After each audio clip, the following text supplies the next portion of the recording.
Hi guys, it's me. I'm doing a vlog, and today I'm going to be doing a vlog on how I moved to Hawaii with $1,500, and also it was just like kind of like what's the word?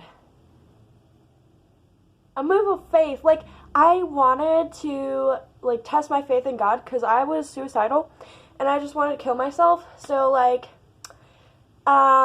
yeah, sorry, but anyway, like, I wanted to kill myself, and like this girl at Starbucks made me super angry, and like I cried, and like I went home and I was like, okay, I'm just gonna move to Hawaii because I have nothing else to live for, and I'm just gonna go, and I'm gonna test my faith in God because I have no job, I have $1,500, and I have nowhere to stay. I went and got a plane ticket.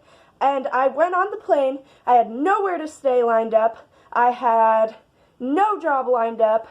And I got to the airport, and guess what? I started crying. I went like this, Mom! I called my mom. I was like, Mom!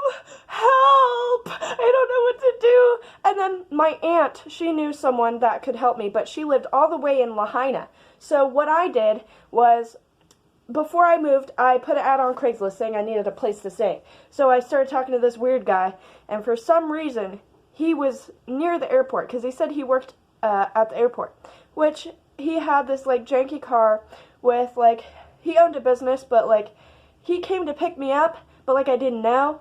But, like, I'm so glad he was, like, an angel, bruh, a weird, creepy angel.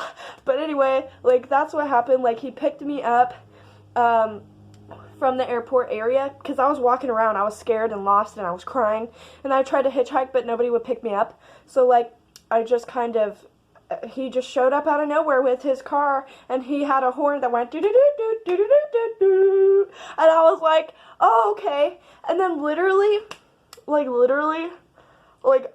the ride there, like, I was like, we talked about me living with him, but, like, when I got in his car, I was like, hey, can you drive me to Lahaina? And he's like, well, this isn't what we talked about, but okay.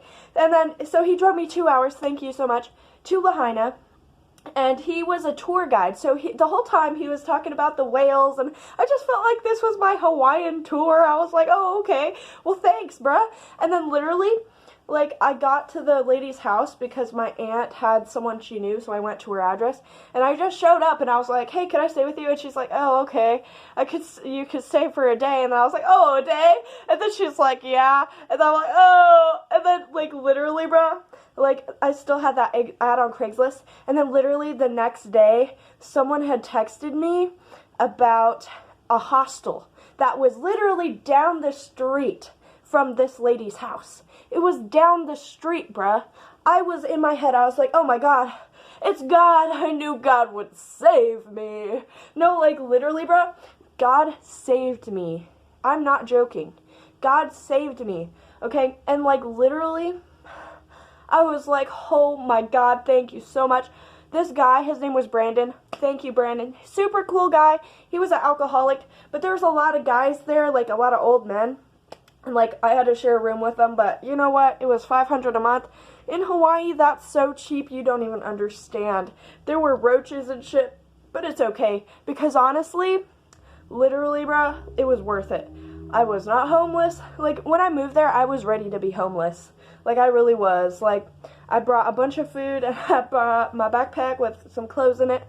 But yeah, because I chose Hawaii because if I was homeless, like, I would literally, like, be a survivalist, and like, there's a lot of fruit trees, and it's, you know, it doesn't snow there, so I wouldn't like freeze to death during the winter. It's the best place for homeless people, okay? But being homeless still would be bad. But anyway, like, that's what happened. And then, like, I lived in the hostel for 2 months. I met this girl named Kali, and me and her are now best friends. She likes to talk about manifesting. And then I met this other girl, her name was Sydney. I actually prayed for Sydney because I was like, I want another young girl to live in this hostel with me. And then, like, a week or two later, Sydney came. And I was like, oh my God, yes, thank you so much. And, like, she was this happy, super pretty Asian model. Like, she was so pretty. And I'm so glad that she was there. Like, we talked about, like, owning a business together and stuff, but then I ended up leaving. I'm so sorry, girl.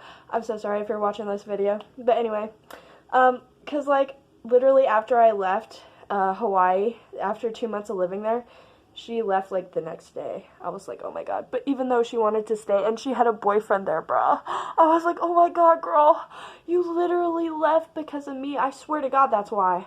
I swear to god. She didn't say anything about leaving until I left. Then she's like, fuck this shit, I'm out of here. But, like, literally.